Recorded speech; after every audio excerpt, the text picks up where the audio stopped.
Hey, what up? Okay, so a lot of people they don't seem to realize what's actually going on between me and my sisters, everything like that. So I'll break it down for you. Okay, my mom was a really, really good woman, really, really nice. Tried to get us to be really good kids. Tried to teach us to do right things, and my sisters didn't learn any of that. Perfect example, my sister Candy, she's a state trooper. My mom went to her before she went to me. Asked her, hey Candy, can I borrow this money so I can go and get my medication? The medication was for her diabetes, her blood pressure, her water pills, like to keep her water weight down, because she had gained a lot of weight when she fell and slipped at the state. And, like, my sister told her no.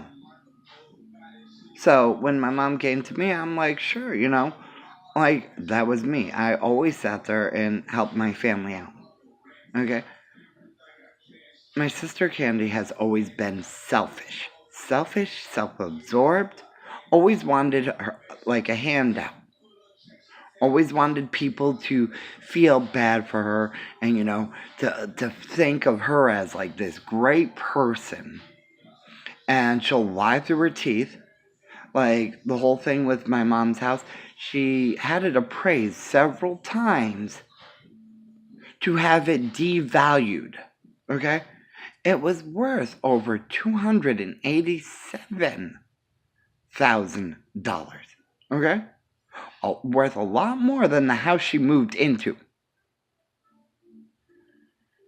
And when my grandfather was alive, it was worth 87,000.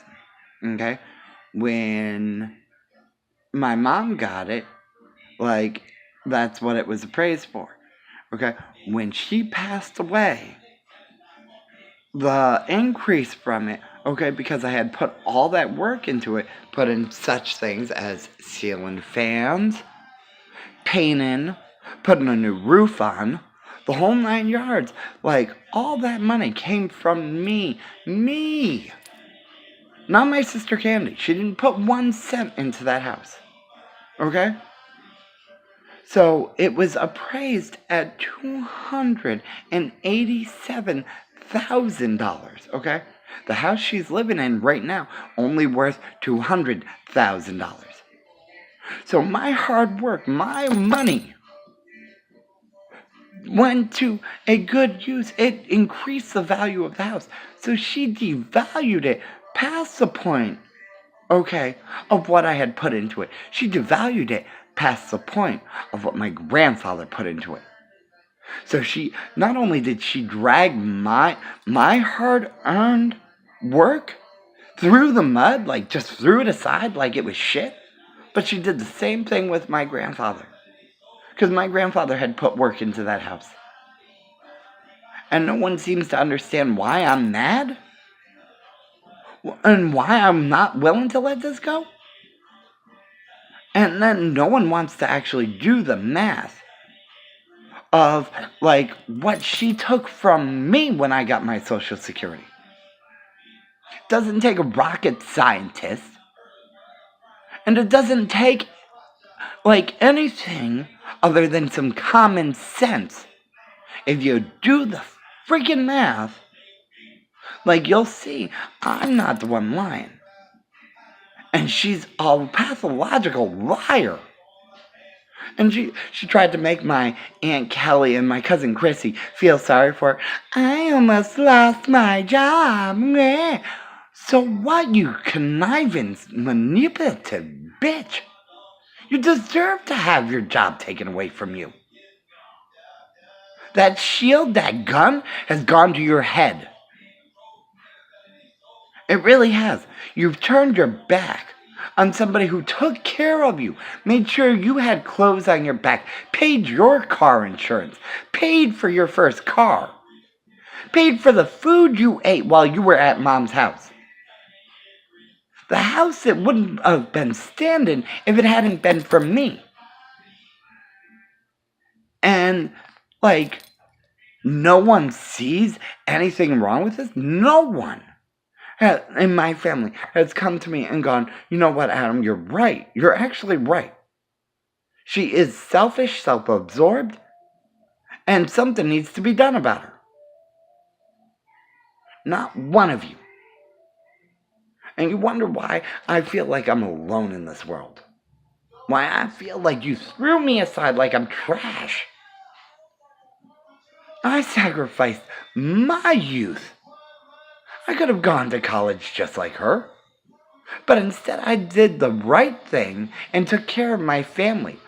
While her spoiled brat ass went to college. Ooh, I went to college. And then I became a state trooper.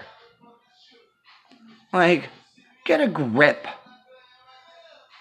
All of my family members, you need to sit there and wake up. Stop letting her pull the wool over your eyes. See through her manipulative ways. Get a grip on reality. If my mom was here right now, she would be saying the same exact thing that I am. She'd say, what the hell is wrong with all of you? Have you lost your cotton picking minds? Adam over here, good child, trying to do the right thing, refusing to lie now. And you letting Candy lie, walk all over him, treat him like dirt, throwing him out in the street.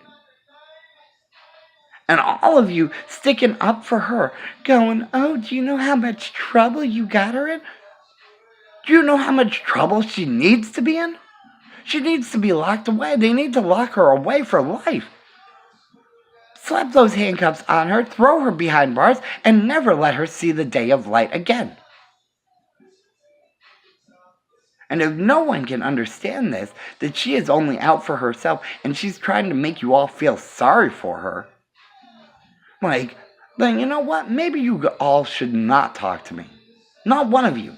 If you are really that naive where you cannot see what she's actually doing and how she's just trying to make you feel sorry for her and have like a guilt trip, then you know what? Don't bother talking to me. Because you know what? I don't need that. I don't need that. If you want to talk to me, I want you to really seriously think about what's actually going on and think about what my mother would say in this situation. What my mom would be saying to do. And saying, you know what? Candy is not the good child. She kept telling everybody right before she passed away. She'd say, you know what? As strange as what Adam says, it's true. Everything that he says is true. It either is true or it comes true. And, like, no one is listening. No one is getting the hint. No one is using common sense. What part of I bought my mom's meds? I put money into that house. You go back and look at the tax records, you could see it for yourself. Every time the house was turned over into a new person's hands, you could see the value of it. And how this last time when Candy got a hold of it, the value of it went, Go ahead, take a good long look. So, if you aren't willing to use a little common sense, people, and to sit there and get a grip of reality and sit there and yell at my sister and have her sit there and face the consequences that she should be facing. This goes for everybody who knows her, for my family members, everything. If you're not willing to do this, don't talk to me anymore. I'm dead serious, you know what? Because you're just driving me nuts. And I don't need that crap. Okay? The plain and simple. So, peace out.